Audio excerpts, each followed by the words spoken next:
नमस्कार दोस्तों, स्वागत है आपको आपके अपने YouTube चैनल पर। आज की वीडियो में हम बात करने वाले सीटी 12th लेवल एग्जाम में पूछे जाने वाले टॉप 10 अति महत्वपूर्ण प्रश्नों के बारे में जानकारी प्राप्त करेंगे, जो एग्जाम की दृष्टि से काफी इंपॉर्टेंट है। तो हमारा प्रथम क्वेश्चन है, सुमिलित कीजिए। यानी आपको कुप्रथा का नाम दिया हुआ है और रोक लगाने वाले रियासत का नाम दिया हुआ है, तो इसका सुमिलित करना है। तो कन्यावध पर सर्वप्रथम कौन सी रियासत ने रोक लगाई थी? तो वह है कोटा ने। कन्यावध पर सर्वप्रथम रोक लगाने वाली रियासत कोटा थी। समाधि प्रथा जयपुर थी। सती प्रथा बूंदी थी। और त्याग प्रथा पर रोक लगाने वाली रियासत जोधपुर थी। तो हमारा राइट आंसर है फर्स्ट का ए, सेकंड का सी, थर्ड का बी और फोर्थ क्वेश्चन का डी। ऑप्शन नंबर तीसरा हमारा राइट क्वेश्चन होगा। हमारा नेक्स्ट क्वेश्चन है, काफी इंपॉर्टेंट प्रश्न है। ऐसी प्रथा है जो एग्जाम्स में पूछे जाती हैं, तो वही मैंने सेलेक्ट किया है। सती प्रथा, दास प्रथा, कन्यावध और बाल विवाह, वही प्रथा जो एग्जाम में पूछी जाती हैं। तो इसका आंसर है, आपको ध्यान रखना है, जो सती प्रथा थी। सती प्रथा पर जो सर्वप्रथम प्रतिबंध लगाया था वो 1822 ईस्वी में लगाया था। और सती प्रथा पर सर्वप्रथम रोक लगाने रियासत बूंदी थी। उसी प्रकार दास प्रथा, दास प्रथा पर जो प्रतिबंध लगाया था 1832 ईस्वी में लगाया था। और दास प्रथा पर रोक लगाने वाली रियासत कोटा थी, ध्यान रखना है। उसी प्रकार कन्यावध, कन्यावध पर सर्वप्रथम जो प्रतिबंध लगाया था 1833 ईस्वी में लगाया था। और कन्यावध पर रोक लगाने वाली रियासत कोटा थी। दास प्रथा और कन्यावध पर जो रोक लगाने वाली रियासत कोटा थी। उसी प्रकार बाल विवाह, बाल विवाह पर जो प्रतिबंध लगा था 1885 ईस्वी में लगा था। और प्रतिबंध लगाने वाली रियासत थी वो थी जोधपुर थी। तो यही क्वेश्चन है आपका, इसका इसको स्क्रीनशॉट जरूर लें क्योंकि इंपॉर्टेंट है। हमारा नेक्स्ट क्वेश्चन है, भारत के संविधान के किस अनुच्छेद के अंतर्गत भारत का राष्ट्रपति अनुसूचित जनजातियों को अधिसूचित करता है? यानी आपको अनुसूचित जनजातियों का उल्लेख करता है भारत का कौन सा अनुच्छेद है? तो अनुच्छेद 342 हमारा राइट आंसर है। काफी इंपॉर्टेंट प्रश्न है। हमारा नेक्स्ट क्वेश्चन है, राजस्थान की कुल जनसंख्या में जनजाति का अनुपात, आपको जो राजस्थान की कुल जनसंख्या है उसमें जनजाति का अनुपात बताना है, कितना होना चाहिए बताइए साथियों। तो जो राजस्थान में सर्वाधिक, आपको बता देता हूं कि जो जनजाति, तो राजस्थान में जो सबसे प्राचीन जनजाति का नाम पूछे तो कौन सी है? भील है। और राजस्थान में जो जनजातियों की जो जनसंख्या जो सर्वाधिक अनुपात है वो बांसवाड़ा में, और न्यूनतम है वो नागौर में। और राजस्थान में जनजातियों की सर्वाधिक संख्या पूछे तो कौन सी है? यानी राजस्थान में जो जनजातियों की सर्वाधिक संख्या कौन से जिले में? तो उदयपुर में। और न्यूनतम है बीकानेर में। और जो सर्वाधिक जनजातियों का अनुपात है तो वो है 13.48%। ध्यान रखना आपको।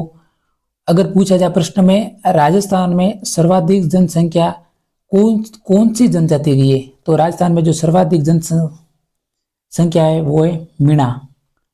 तो राजस्थान में सबसे ज्यादा है जनजातियों में, उसके बाद नंबर लगता है भील का। ध्यान रखना आपको, इंपॉर्टेंट प्रश्न थे। हमारा नेक्स्ट क्वेश्चन है, राजस्थान की सबसे प्राचीन रियासत, बताइए आंसर। राजस्थान की सबसे प्राचीन रियासत कौन सी थी? तो थी मेवाड़। हमारा नेक्स्ट क्वेश्चन, हाड़ौती के पॉलिटिकल एजेंट विलिंगकिंसन के प्रयासों से किस प्रथा पर रोक लगाई? जो हाड़ौती के पॉलिटिकल एजेंट विलियमकिंसन थे, उन्होंने किस प्रथा पर रोक लगाई थी? तो आपको ध्यान रखना है कि हाड़ौती क्षेत्र में कौन सा क्षेत्र आपको आता है, ये सर्वप्रथम ध्यान होना जरूरी है। तो हाड़ौती क्षेत्र में कोटा, बूंदी, बारा और झालावाड़, कोटा भी आता है, बूंदी भी आता है, बारा भी आता है और झालावाड़ हाड़ौती क्षेत्र में। तो सर्वप्रथम जो त्याग प्रथा, कन्यावध, डाकन प्रथा और समाधि प्रथा, जैसे डाकन कन्यावध कोटा ने रोक लगाई थी, डाकन प्रथा पर मेवाड़ ने लगाई थी, समाधि प्रथा पर जयपुर ने लगाई थी। तो हाड़ौती पूछा है तो इसका जो राइट आंसर है कन्यावध। कन्यावध कोटा, कोटा हाड़ौती में आता है। तो हमारा राइट क्वेश्चन है दूसरा ऑप्शन। अब हमारा नेक्स्ट क्वेश्चन, वह लोक देवता जिसका संबंध गागरोन झालावाड़ से था, हमारे लोक देवता का नाम बताना जिसका संबंध गागरोन। तो जो गागरोन दुर्ग कहाँ पड़ता है? आपको कई एग्जाम्स में ये प्रश्न पूछा गया है कि गागरोन दुर्ग कहाँ स्थित है। तो हमारा राइट आंसर होना चाहिए झालावाड़। तो गागरोन से कौन से लोक देवता प्रति संबंध था? तो संत पीपा, क्योंकि संत पीपा का जन्म ही गागरों दुर्ग में हुआ था। और संत पीपा कौन से समुदाय के आराध्य देवता थे? तो वो थे दर्जी समुदाय के आराध्य थे। और बचपन का नाम इनका प्रताप सिंह था और इसका जन्म 1425 ईस्वी में हुआ था। ध्यान रखे। एक ही आंदोलन, एक ही आंदोलन के प्रणेता कौन थे? Option number A Govind Giri, option number B Motilal Tejawat, Vijay Singh और भोगीलाल पंड्या। राजस्थान में किसान आंदोलन हुए थे, इनके जो सबसे अहम योगदान वाले यही सभी एक ही आंदोलन था। तो इसके जो प्रणेता कौन थे? तो इसका हमारा राइट आंसर है मोतीलाल तेजावत। अब मैं आपको बता देता हूं कि जो गोविंद गिरी ने संप सभा और भगत पंथ की स्थापना की थी। आपको ध्यान रखना है, यही आपको अगर गोविंद गिरी का नाम आता है तो संप सभा और भगत पंथ इन दोनों को जरूर याद रखें। और राजस्थान में जो गोविंद गिरी का जन्म डूंगरपुर के बांसिया गांव में एक बंजारा परिवार में 1858 ईस्वी में हुआ था। और विजय सिंह पथिक अगर आपके राजस्थान में किसान आंदोलन की बात करें तो इनका नाम आप जरूर सुनोगे। इनका नाम जो मूल नाम विजय सिंह पथिक का मूल नाम भूप सिंह था। और जो राजस्थान में जो किसान आंदोलन के जनक विजय सिंह पथिक थे, यानी हर आंदोलन में इनका योगदान था। तो राजस्थान में किसान आंदोलन के जनक पूछा जाए तो विजय सिंह पथिक थे। ध्यान रखना आपको। अब हमारा नेक्स्ट क्वेश्चन, शरीर के ऊपरी भाग में कमर या घुटनों तक पहना जाने वाला वस्त्र। बहुत इंपॉर्टेंट प्रश्न। शरीर के ऊपरी भाग घुटनों तक पहना जाने वाला वस्त्र कौन सा है? तो वह अंगरखी। Option number A right answer है। अब हमारा नेक्स्ट क्वेश्चन है, किसके शासनकाल में मेवाड़ में सर्वप्रथम डाकन प्रथा पर रोक लगाई थी? मेवाड़ में सर्वप्रथम किसके जो शासनकाल में था उसमें जो डाकन प्रथा पर रोक लगाई थी?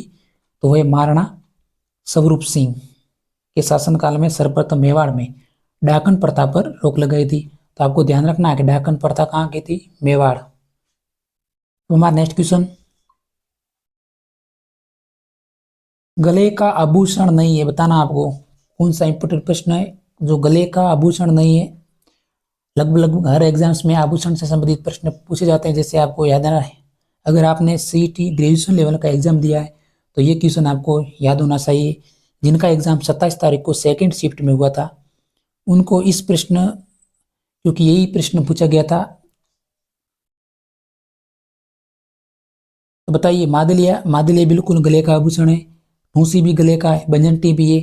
जो रखन है ये साथियों गले का आभूषण नहीं है। चूप और रखन मात्र दो ऐसे आभूषण है जो दांत में पहने जाते हैं, चूप और रखन। तो इसका जो राइट आंसर रखन होगा, क्योंकि गले का आभूषण नहीं है यही पूछा गया है, बाकी तीनों आभूषण है। अब मैं आपको आभूषणों के बारे में बता देता हूँ।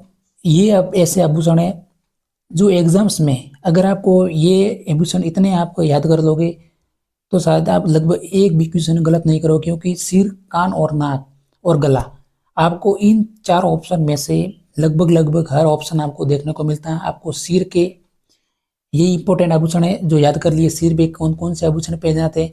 रखड़ी, बोर, सिसबू, टिकड़ा और मेहमद। तो इसमें जो सबसे इंपॉर्टेंट है टिकड़ा आभूषण है, इसको आप याद कर जरूर करें, और बोर। अब एक कान पे साथियों आभूषण पहने जाने वाले सूर्यलिया, पीपल पत्रा, झेला, जमेला, बाली, अंगूठिया और टोटी आभूषण। जो ये आभूषण काफी एग्जाम में पूछा गया था। टोटी आभूषण कहाँ पर पहना जाता है? तो वह कान पे। अगर आप एग्जाम की दृष्टि से तैयारी करो तो इंपॉर्टेंट है, इसका स्क्रीनशॉट जरूर लें, आप याद करें। हमारा नेक्स्ट क्वेश्चन, नाक पे आभूषण कौन कौन से पहने जाते हैं? नथ है, चौप है, चूनी, लौंग, फारी, बजट्टी। एक आभूषण होता है बजंटी और एक होता है बजट्टी। जो बजंटी देख ली जाती हो, इंपॉर्टेंट है, यही कंफ्यूजन करने वाला सवाल है। एक आभूषण है देखिए बजट्टी, एक होता है बजंटी। जो बजट्टी आभूषण है वो नाक में पहना जाता है, बजंटी आभूषण है वो नाक में पहना जाता है। बजंटी गले में पहना जाता है और बजट्टी नाक में पहना जाता है, ध्यान रखें। और गले में पहने जाने वाला आभूषण तिमणिया, गलपट्टियों, बजंटी, तुलसी, चंपाकली, मादलिया, झालरा, चंद्रहार। ये प्रश्न काफी इंपॉर्टेंट थे। अगर हमारा वीडियो अच्छा लगा हो तो एक सब्सक्राइब जरूर करें, क्योंकि हम इंपॉर्टेंट प्रश्न बनाता हूँ। आज की वीडियो में इतना ही, तब तक मिलते हैं नेक्स्ट वीडियो में। जय हिंद।